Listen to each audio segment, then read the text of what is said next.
Hello and welcome to Nowhere to Hide. I'm Brian Hyde. Today we're going to be talking about, it's a phenomenon kind of like the Bermuda Triangle, except it exists within the Idaho legislature, and it's where bills go to die. Yeah, not because they weren't considered and properly voted down, but simply because someone in a leadership role determines that, I don't want to bring that bill up for my committee to hear, and therefore it can't advance through the legislative process. It's a real interesting way and kind of a underhanded way to deny bills that particularly conservative bills to see the light of day. We're going to tell you all about it in just a moment. All reporters are biased, the Idaho Press Club are biased, all media, newspaper, radio. To be completely blunt here, Brian, and there are plans to expand indoctrination. That's right. Well, Idahoans are also concerned. Horror shot. That line would be moving a little bit farther west. I'm like crying. Nobody wants to see dark money is influencing policy. Once again, welcome to Nowhere to Hide. I'm Brian Hyde, and Idaho has a reputation of being a pretty conservative state. Even President Trump has praised, well, this is a great red state, and we can count on Idaho to do the right thing. And we have that reputation, but that doesn't always translate into how those elected to the legislature legislate. In fact, as we've seen over the years, oftentimes while they will operate under the Republican banner and run as a Republican and campaign as Republicans, their governance is much more akin to their Democratic left-wing counterparts. And this is one of these underhanded tricks where conservative bills go to die in what is known as the chairman's drawer. And in fact, there's a great resource available for you if you want to check this out for yourself. And this is a running total of the bills that are currently being held in, again, the Bermuda Triangle of a chairman's drawer somewhere in the Idaho legislature for this 2025 session. You can go to idahofreedom.org/chairman's-drawer. So this is first of all and foremost an explanation of how committee chairmen stop conservative legislation far too often. And the article tells us that Idahoans frequently criticize committee chairmen in the Idaho legislature for controlling behavior regarding what bills or what resolutions they're going to allow to be heard, and then those they delay, and especially the legislation that they hold in the drawer. In fact, it's a joke to some of them. They're like, well, if I was chairman, my drawer would be very full. Yes, a legislator actually said that after hearing about this particular website. So in the House of Representatives, committee chairmen are assigned by the Speaker of the House, and in the Senate to the President pro tempore appoints each chairman.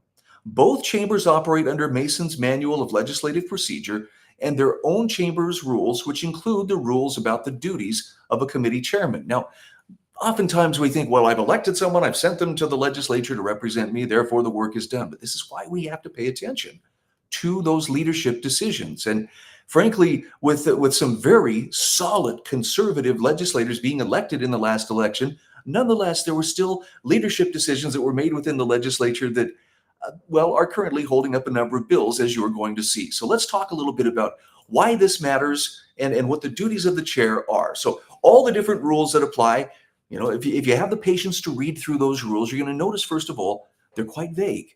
This is by design. Because they are so vague, the chairmen often operate according to precedent and to traditions to exert power over legislation that's assigned to their committees. But these powers, interestingly enough, are just inferred.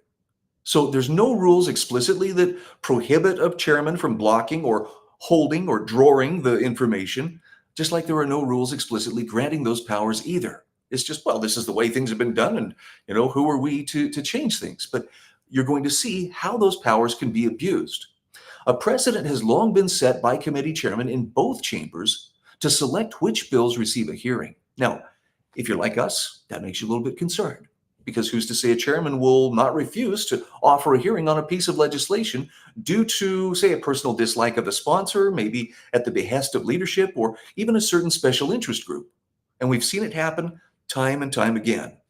Blocking, delaying, or holding legislation turns into a tactic to stop or stall bills before they even have a chance to be reviewed in committee or debated on the floor. So, in other words, the chairman can exert veto-like power even though their job is to facilitate the legislative work of the committee. That seem right to you? If there's something they don't like, well, then they have the power to keep it from seeing the light of day before the legislature. Here's why this matters. The reason the chairman's drawer matters so much is because too often conservative legislation dies with the chairman. There's only one person who, according to the Idaho state constitution, is able to veto a bill. That is the governor. He has the veto power. However, committee chairmen in both chambers are exercising de facto veto power by deciding which legislation will be held in the drawer and never see the light of day. Now, make no mistake, those chairs are preventing the will of the people to be heard through their representatives and senators who serve on those committees.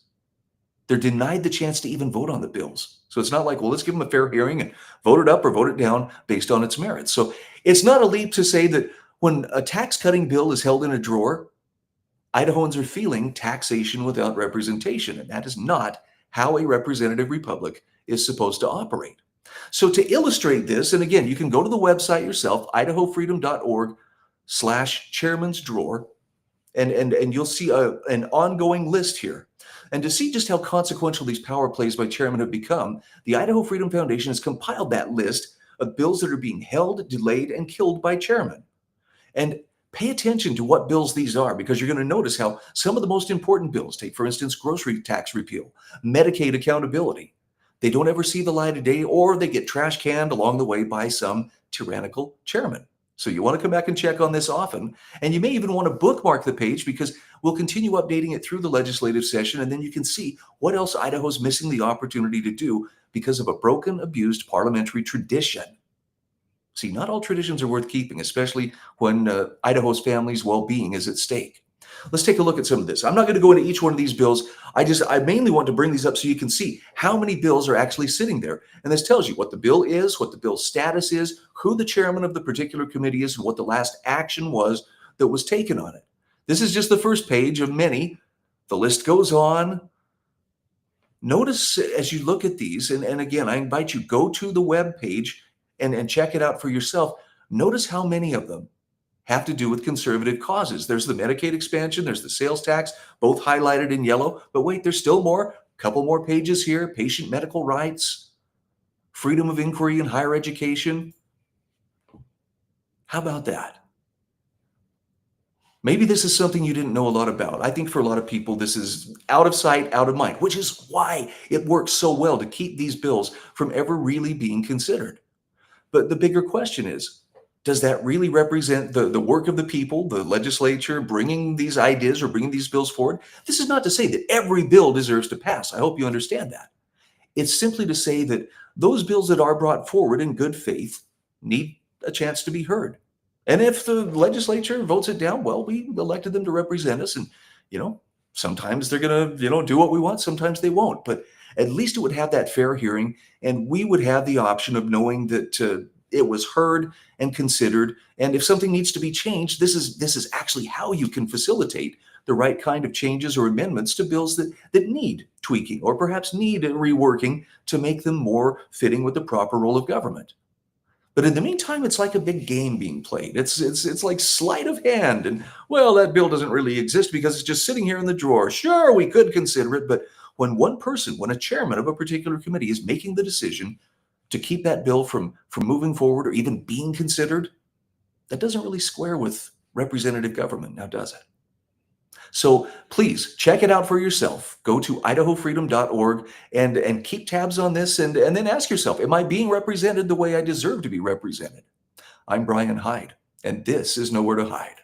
All reporters are biased. The Idaho Press Club are biased. All media, newspaper, radio. To be completely blunt here, Brian, and there are plans to expand indoctrination. That's right. Well, Idahoans are also concerned. Horror shot. That line would be moving a little bit farther west. I'm like crying. Nobody wants to see Dark money is influencing policy